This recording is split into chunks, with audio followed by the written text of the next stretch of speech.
Seydou Bagaga, donc, qui est arrivé en France depuis pas longtemps et qui a donc déposé ses papiers en préfecture à un récépissé.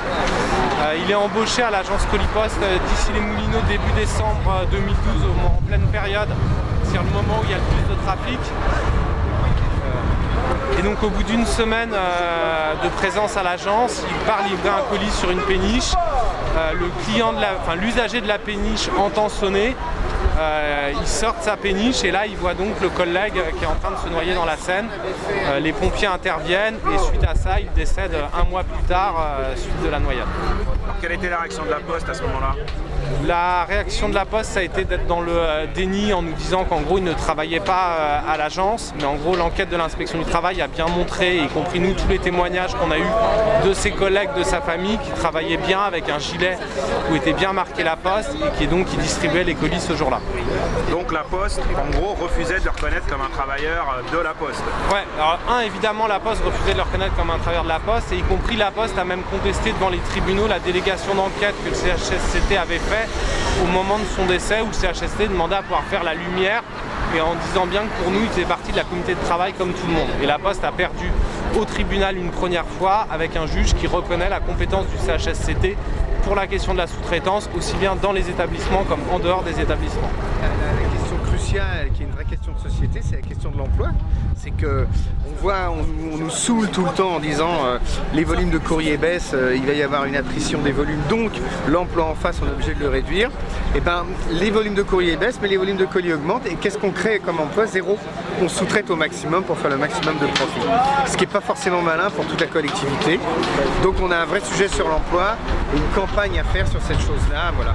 Et ça se passe aussi bien à l'intérieur de la Poste, sur le service public du colis qui est Colipod, que chez Chronopost, que chez DPD, chez DHL, chez comment dirais-je, UPS, où on voit de plus en plus de camions qui sont floqués aux boîtes et sur lesquels il y a écrit prestataire. Donc il y a vraiment une grosse fumisterie là-dedans. Donc il y a aussi ce sujet de l'emploi qui est très important pour la Fédération des parties.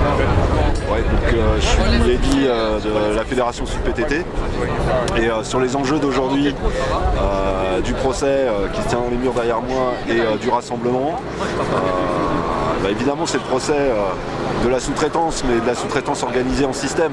En réalité, aujourd'hui au colis, à Colipost et en particulièrement en Ile-de-France, vous avez un système où l'essentiel de la distribution du colis est assuré par la sous-traitance. En particulier, on peut citer un exemple, l'agence de Pantin, où vous avez 100% des agents qui distribuent les colis qui sont des sous-traitants. Et les seuls postiers que vous avez dans les murs, ce sont des chefs d'équipe et des encadrants. Et ça, c'est un système qui est organisé, c'est un vrai système de dumping social interne. C'est-à-dire que par le biais de la sous-traitance, vous avez aujourd'hui une poste au plus haut niveau qui organise des conditions de travail qui sont dégradées pour ces agents-là, des payes qui sont bien moindres que pour celles des colis postiers. Vous avez un vrai système de dumping interne, une vraie mise en concurrence et tout ça pour faire baisser le coût unitaire du paquet, parce que c'est ça dont il s'agit aujourd'hui. Et ça nous ramène et ça nous fait penser à une actualité qui concerne aussi la Fédération Sud PTT, qui est le procès Lombard qui se tient en ce moment même et qui a commencé la semaine dernière. Alors on a, à la différence de France Télécom, pas un plan Next organisé où on veut absolument pousser les gens dehors parce que la structure de l'entreprise n'est pas la même. À France Télécom, au moment où ça a été déclenché, il y avait 90% de fonctionnaires.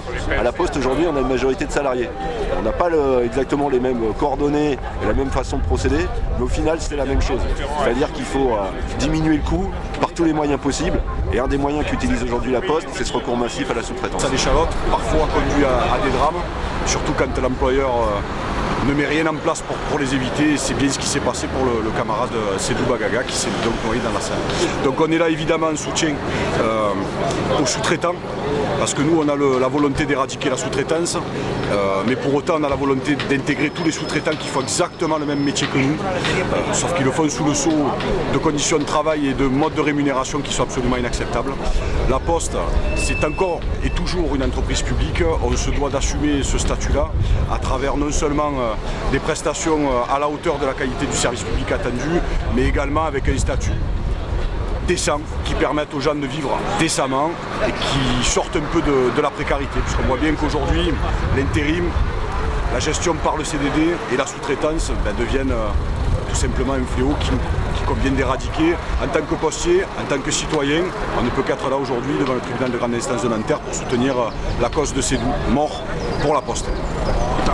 Eh ben, les postiers et postières du 92 en grève depuis le 26 mars 2018, on se devait d'être à ce procès qui est la démonstration de où va cette entreprise, c'est-à-dire la logique du profit mène à tout et n'importe quoi, la logique de la privatisation, de la casse du service public mène jusqu'à le fait de nier, d'avoir caché qu'un collègue qui était sous-traitant travaillait pour l'entreprise. Il s'est noyé en exerçant son activité et la Poste a osé, dans un premier temps, nier le fait qu'il appartenait à l'entreprise, qu'il travaillait pour la Poste. C'est juste abominable.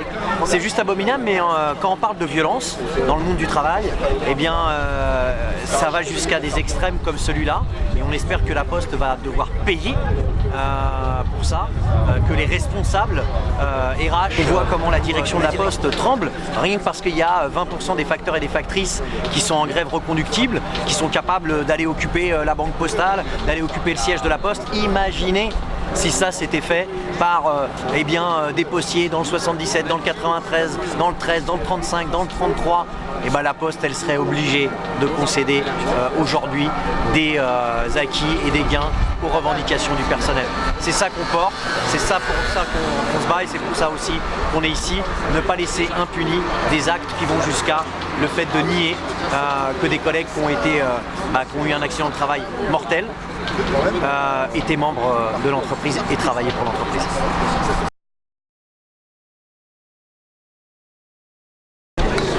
Que risque la Poste aujourd'hui? Que risque la Poste aujourd'hui? Légalement pas énorme, mais ce qui est en gros c'est amende et prison avec sursis. Mais le plus important pour nous c'est que la Poste soit condamnée, que la Poste arrête de se retrancher derrière, ça ne nous concerne pas.